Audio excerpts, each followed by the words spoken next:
Good morning, good evening, good afternoon, wherever it is that you are and wherever you may be. Thank you very much for making us a part of your day. I am Brad Franklin, a creative content writer here in Chesterfield, and I'm very glad to tell you that Chesterfield Behind the Mic is on the air once again.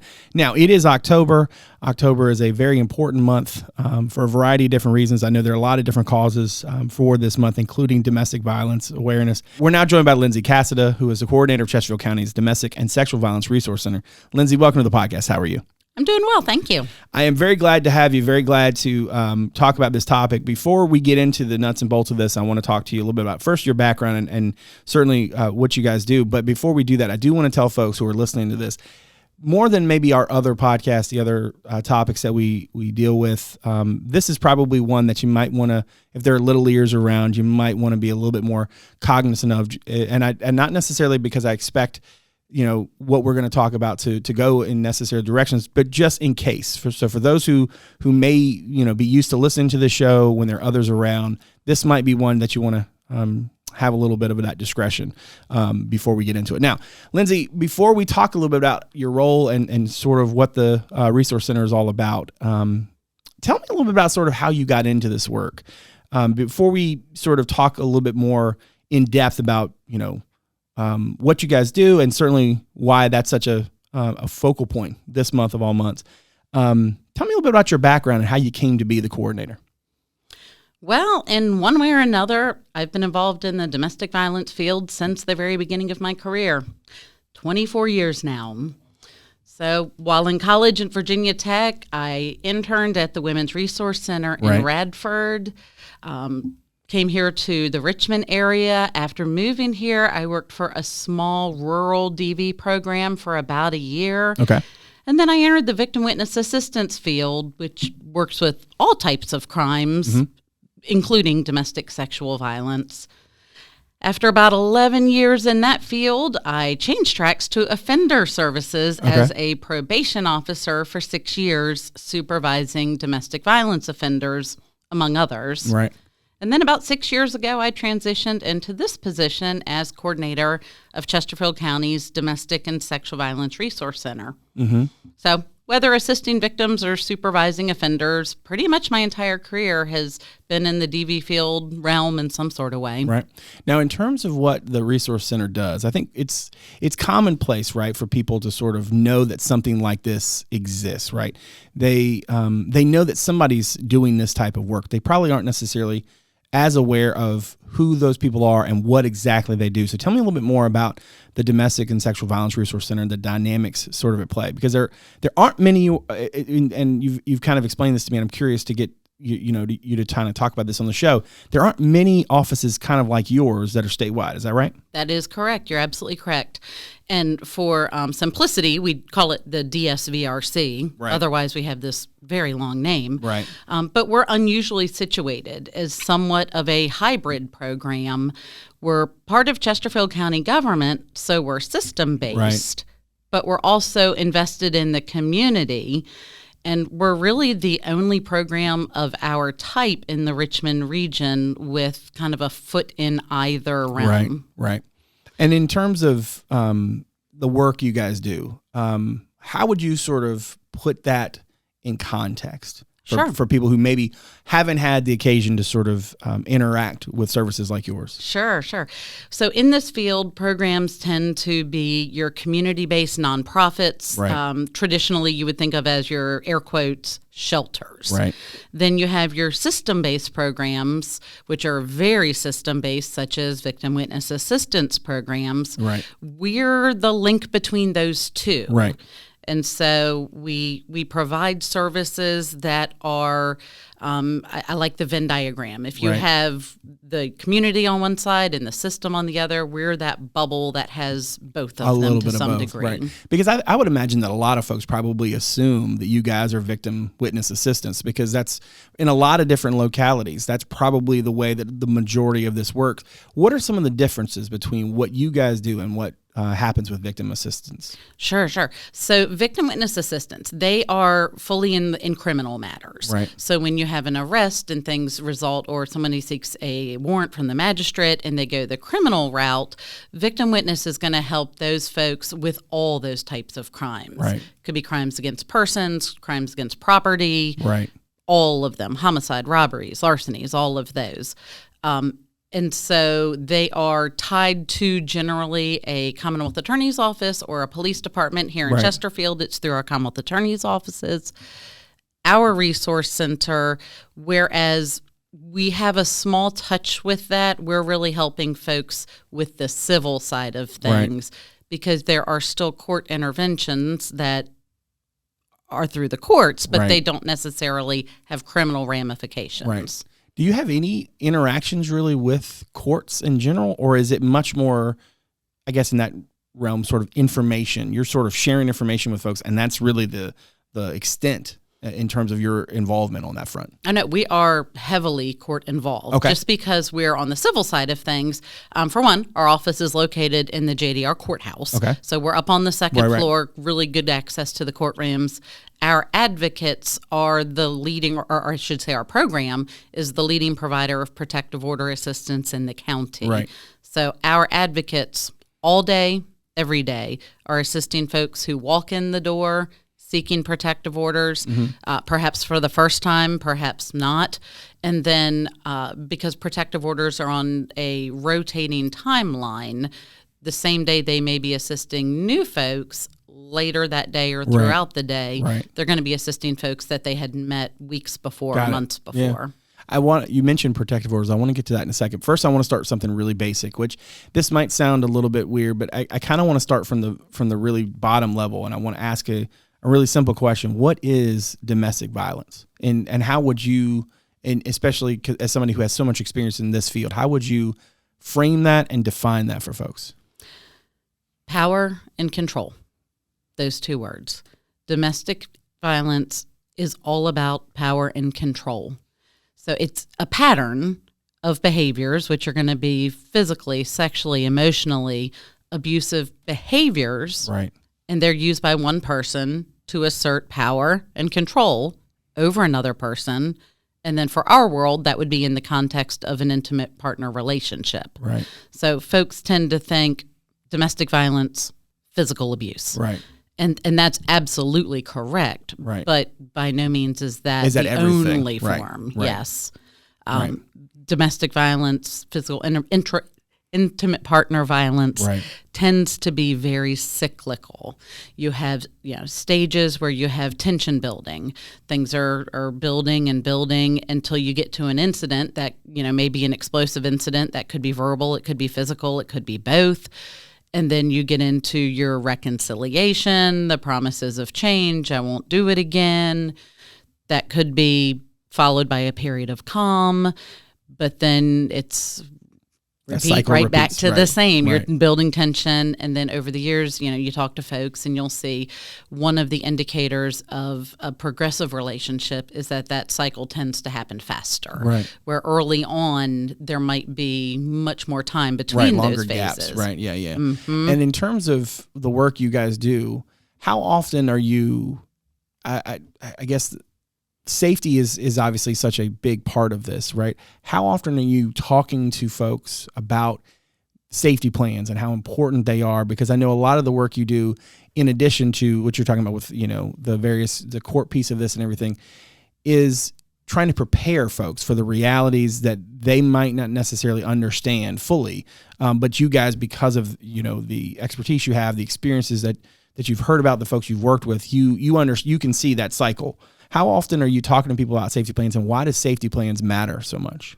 We talk about them as much as we can when the opportunity presents itself. Right. Keeping in mind, we touched on our advocacy services, primarily the protective order assistance, but we also have clinical services where folks can come in for individual counseling or group counseling. So both sides of our house are going to be talking about safety planning, whether it's a quicker conversation first day or if this is something where somebody's coming back to us on a recurring basis.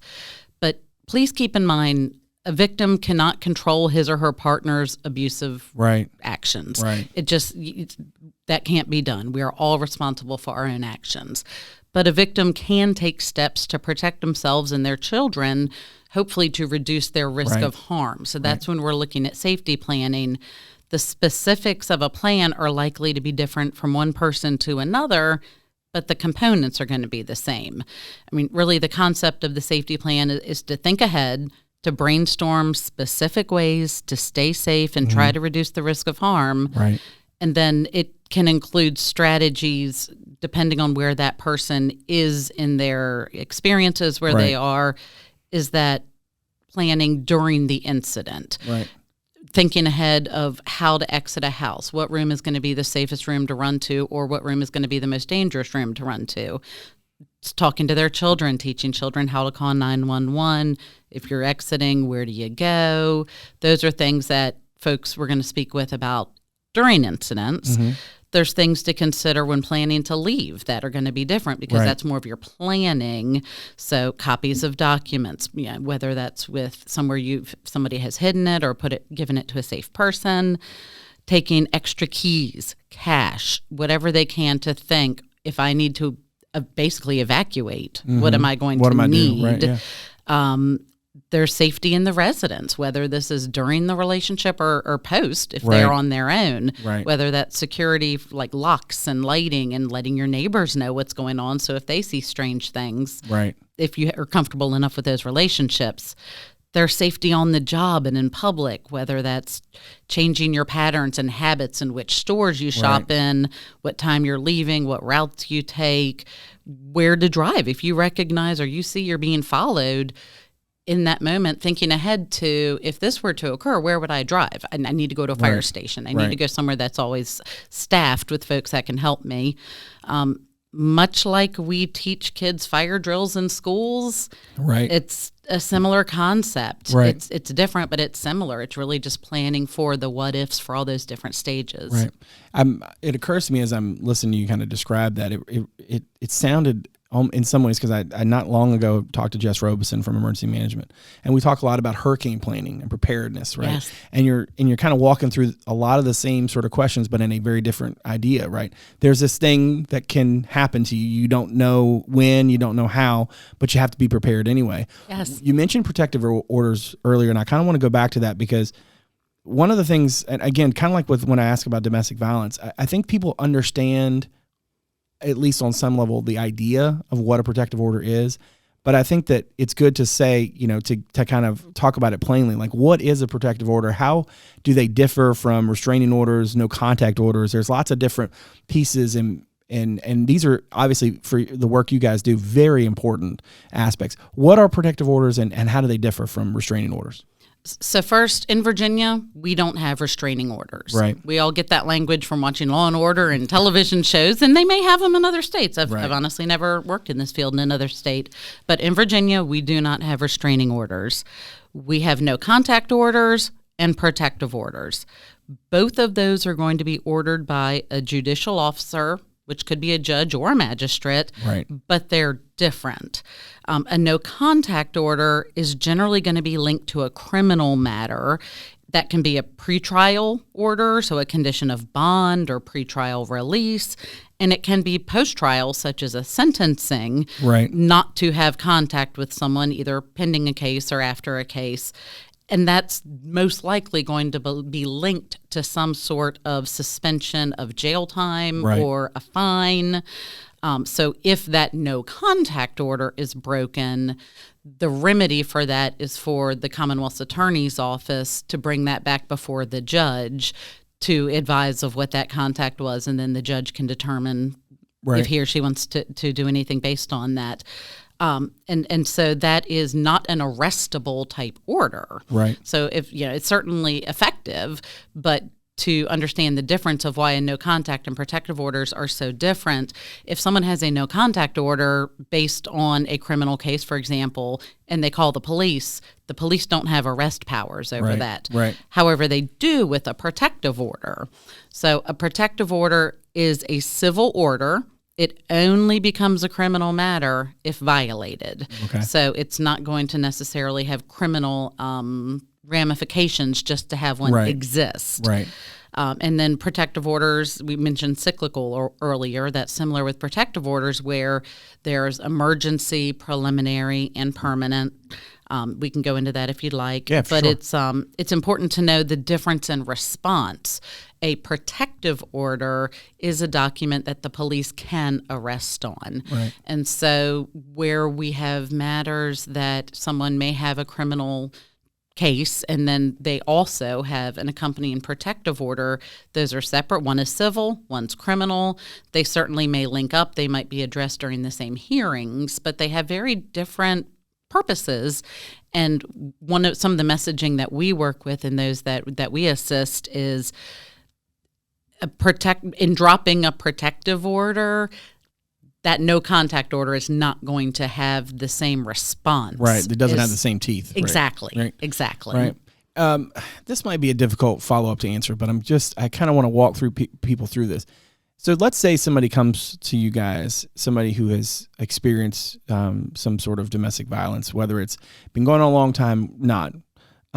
What does the process entail? Like, what are some of the first steps? Obviously, each situation is so unique. So how you respond to their needs and the resources that you provide obviously really are dictated by their specific circumstances, right? That's exactly it. In general, what are some of the first steps? I'm guessing there's some sort of initial intake, some sort of initial way for you guys to get your hands around the situation that is being presented to you, the situation that this person is in. How do you sort of help them get started into receiving whatever resources you guys can provide? Well, keep in mind, we receive interactions in a variety of ways. We receive emails. Right. So it may be somebody who isn't comfortable coming into the office and they want to email, they want to call, or it could be somebody who wakes up that morning and says, I need to make a change today, right. and they come to our door. It could be that someone's already there for some sort of matter, whether it's child support or custody or a criminal matter, and they right. see our door and say, any of those, we're going to meet folks where they are. Right. And by that, I mean in their circumstance. Right. If you take a moment to really think about your life today and what could happen if it's turned upside down tomorrow. Right. We don't want folks to think that's going to happen. Right. It's perfectly fine and expected that folks may want to start to learn a little bit. And simply coming to a group of strangers for help is such an enormous step. Right. We don't want to overwhelm folks with, you need to do this, you need to do that. Here's your 37-step plan. Exactly, right. exactly. Really, I mean, our reaction is going to be, hi, come in. This is my name. Right. Tell me a little bit about you. What's your name? What brings you here today? Right, right. And start to develop a relationship with the person. And really, we want to know what their situation is like. The dynamics of these things are just very, very similar, but right. some people have children, some people don't have children, right. living arrangements, right. support systems, financial status. Things are very different. The resources that someone may have, and by resources, I mean their friends, their family, their finances, right. whatever, their support right. systems. Right. So we want to find out, what are you looking for? Right.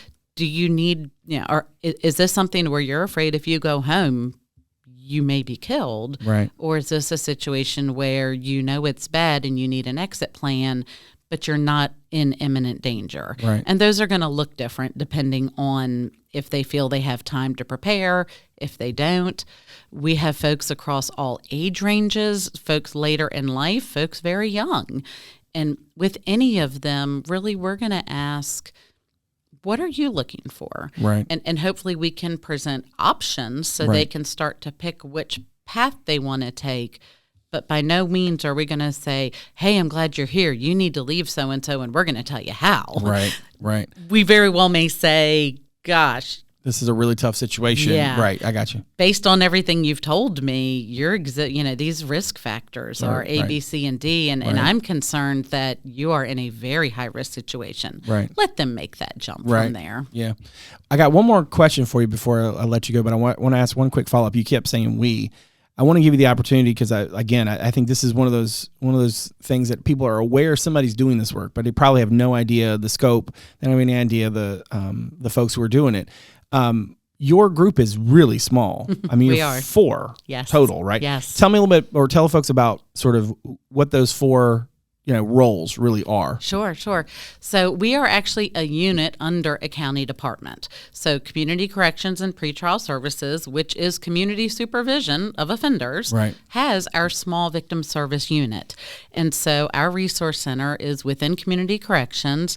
There are a whopping 4 of us for Chesterfield County, and that consists of 2 of our advocates who are our frontline, everyday, feet on the ground, general assistance, protective order assistance, putting out fires, sharing resources, connecting the dots.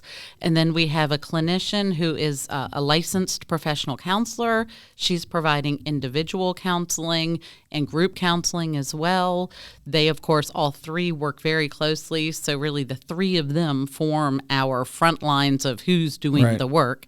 Then as coordinator, of course, my responsibility is much like the wizard behind the curtain, keeping things running, keeping the program running. We do receive grant funding, which is being greatly reduced across the board. But we do receive grant funding, so keeping up with all of that. And then administratively, one of the roles is that our unit oversees Chesterfield's intimate partner and family violence fatality review team.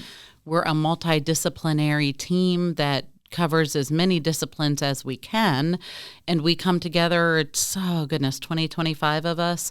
We come together to review domestic violence deaths in Chesterfield County to see what's happening right here in our backyard. And we review the cases, we look into them as much as we can, try to figure out where were there gaps, could we have done anything differently? Did we do anything wrong? Did we do as much as we could? And it's something that happened. We produce reports periodically. 3 reports have been prepared. Our most recent in 2020. All 3 of them live on our website, which is chesterfield.gov/DSVRC. And then one other thing of note, when I talk about our administrative responsibilities, in a lot of ways, my role carries 2 hats or wears 2 hats. There's also our nonprofit organization, the Domestic Violence Task Force, which for obvious reasons, they're both started with Chesterfield. Folks interchange pretty often.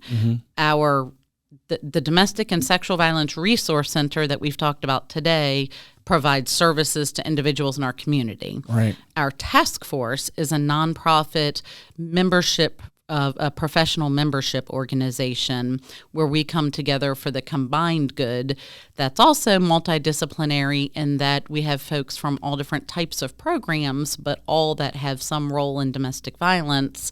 Together, our organization, a lot of professional development to our members. We also, yesterday, kicked off Domestic Violence Awareness Month with Go Purple, which is our awareness event that lives on our Facebook page.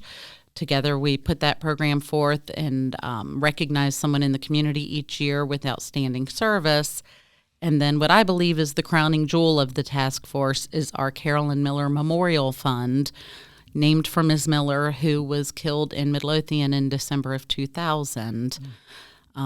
We do fundraising for that for that fund so that we can help folks to escape.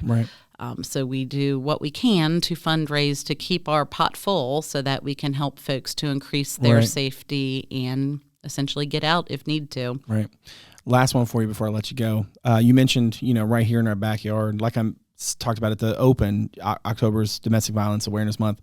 And I wanted to just give you a chance to kind of talk to folks about what you would recommend they do if they or a loved one are in an unsafe situation where domestic violence is either present or may be present. What would you recommend for folks and those who care about folks who might be in a situation like that? Sure. Just first take a moment to recognize these are complicated, often high-risk situations.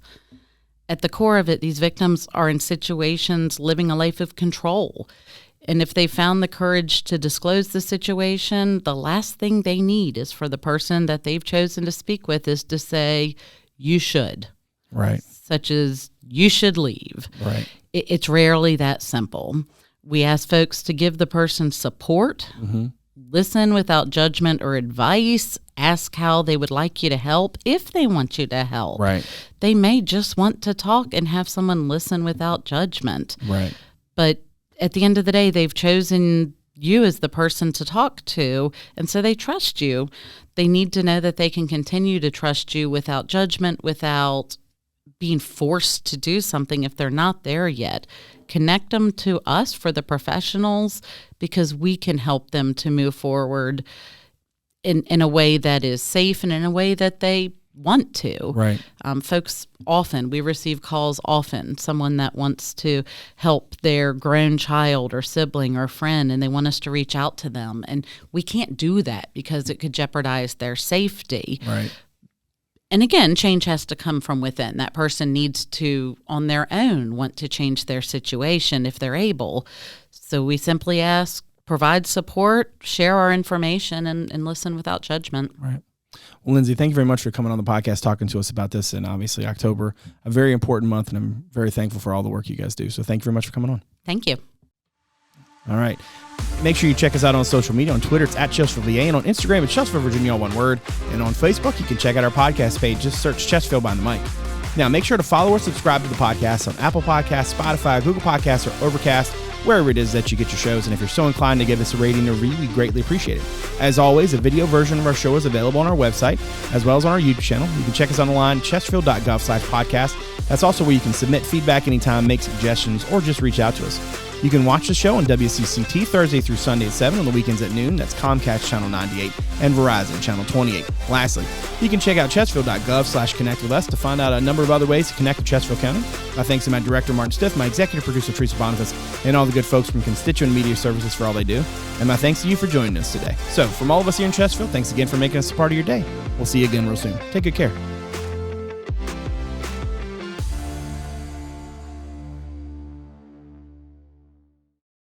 From blogs to podcasts, newsletters to alerts, social media, the latest community news, our Connect With Us webpage has you covered. Chesterfield.gov/connect with us, your source for all things Chesterfield.